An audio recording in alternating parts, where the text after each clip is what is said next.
Амилайды 3 жігіт ұстап алып, сабап ұстапты дегенді жаңалықтардан естідік.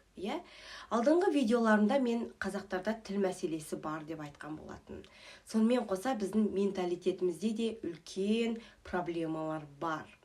Мысалға алатын болсақ, бізде қазақтарда жеке шекара деген әңгімені ұқпаймыз. Құдай бізге өмір береді. Біз шешім қабылдаймыз, жол таңдаймыз, бұл өмірді көреміз, және өзіміз сол үшін жауап береміз. Ешкім ешкімнің өмірін өзгертуге құқысы жоқ. Мен ойымша, жаңағы сабап жатқан еркектер, ол өздеріне Құдайдың рөлін алып алғандар. Өйткені ешкімнің өмірін өзгертуге жаңағы құқысы жоқ.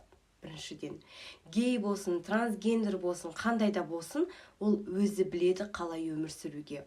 Екіншіден, мысалы, гей трансгендердің астында мынандай комментарийлар көп оқимын.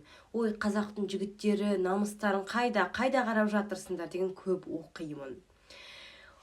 Сен егерде айналайын қазақтың жігіті, егерде намысыңды қорғағың келсе, білім ал, өз біліміңді дәлелде, балана керемет тәрбие бер, әйеліне ақша бер, ақша тап, еңбек ет, қазақ тілін дамыт, контент шығар, әдебиетке үлес қос. Екіншіден, интеллигенция деген басқа адамның ерекшеліктерін қабылдай білу. Әр адам бірдей болуы мүмкін емес.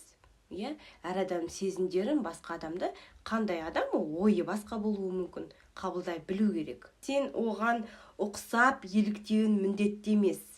Сен олардан шетелге шығады балаларын, ондай нәрсені сен көрет, балаларың болсын, кім болсын, по-любому сен бір жерден көресің. Бірақ сен адамдарды қабылдай білсең, сен міндетті емессің оларға еліктеуге. Екіншіден, жаңағы инцидент, Амилайға неге тиісті деген инцидент қоғамымыздың тағы бір ауру мәселесін көрсетіп тұр. Ол әйелдерге деген қарым-қатынас. Мысал алатын болсақ, бір әйел еркек сияқты болып кетсе, еркек шора сияқты болып кетсе, неге оған ешкім тиіспейді? Ой, ол еркек сияқты мықты, ол мықты қатын деп айтады. Неге, мысалы, еркектер әйел сияқты болып кетсе, оған бәрі жамылады да, фу, жаман деп, жаман сияқты қарайды. Неге?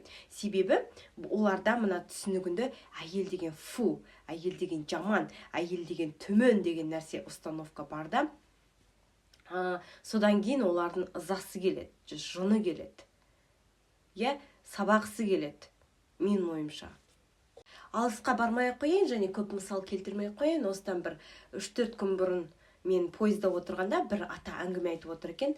Әйел төмен болу керек, еркектің артында болу керек, өз армандарын тығып еркекті бүйтіп қолдап жүру керек деген сияқты. Енді мен өз ойымды айттым, нағыз интеллигент адам әйелдерді еркекпен тең көреді деген сияқты әңгіме айтып ем. Маған бүйтіп айтты: еркек тұрғанда әйелдер сөйлемеу керек деген сияқты айтқанда мен тұрдым да кетіп қалдым. Все деп. Біздің қоғамда әйелге деген қарым-қатынас ол біздің үлкен проблема. Үлкен проблема. Себебі Алтынсарин айтып кеткен, әйел төмен жерде жанұя ешқашан немене болмайды. Қоғам ешқашан сау болмайды. Себебі еркек өзін жоғары ұстағанда абьюз, оған тиісу, сен мынандайсың деген ол болады. Ал ондай семьяда қандай ұрпақ қалыптасады? Басқаға тиісетін абьюзивті ұрпақ қалыптасады. Сонда ешқашан дені түзу неме болмайды екен, қоғам болмайды. Сол үшін Алтынсарин мектеп ашып, әйел мен еркекті теңестіруге тырысқан екен.